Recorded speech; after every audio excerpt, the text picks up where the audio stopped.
My journey began when I went in the prison system and was told that my cholesterol levels were in danger of catching a heart attack within 5 years if I didn't change the way I ate, change the way I exercised, because I was not exercising, so I was pretty overweight. I didn't have the best food in prison, but I did what I can. I stopped eating bread, like spaghetti and all that stuff, pasta, like all that prison, food. I just eliminated it and threw it in the side of my plate and like just ate like mostly vegetables. At first it was extremely hard. I started working out probably like 5-10 minutes and I was like, fuck this is way too hard.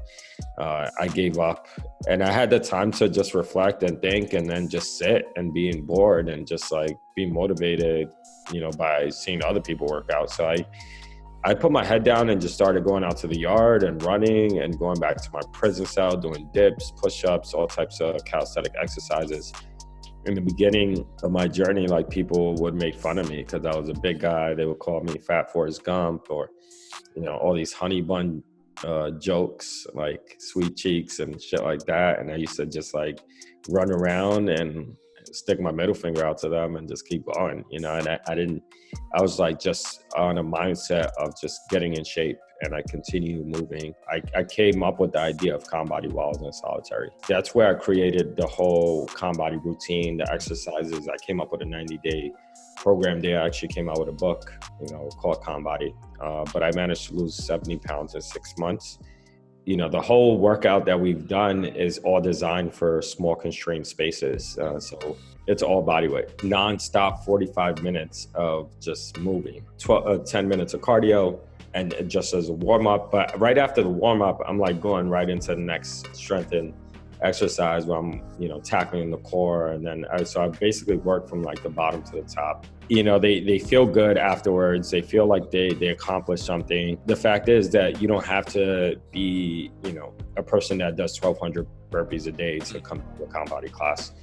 My mom is 65 years old and she does CONBODY 4 times a week. And it's basically trying to keep up with the instructor. So we'll set the bar really high. You take as many breaks as you need. We will push you out of that break and not have you lay down as much. There's people that just like give up and they want to stay on the floor. And I'm like, nope. Everybody's very thankful once they go through the whole program and they feel like they've accomplished something like really well. I get jail mail from across the country, sometimes around the world.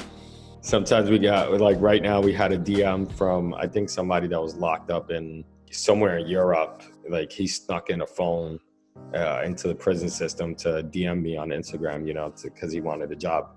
It's just it's crazy the amount of, people that are coming out and that want to get into this field, but also like they know the lack of opportunities out there for them because of the discriminatory factors that one has to face when it comes out of the system is real. And so, for example, somebody that will come out of the prison system, I've had people knock on our doors the next day and they're like, hey, I'm looking for a job. I've been training in the yard for like 10 years. So I'll have them go like to 2-week soft skills, hard skills, resume building workshop through one of our nonprofit organizations. They start working with us and we'll pay them a stipend for 2 months. And then after 2 months, if they want to, if they get their certification and they want to get on board, we've trained today probably over 50,000 people now.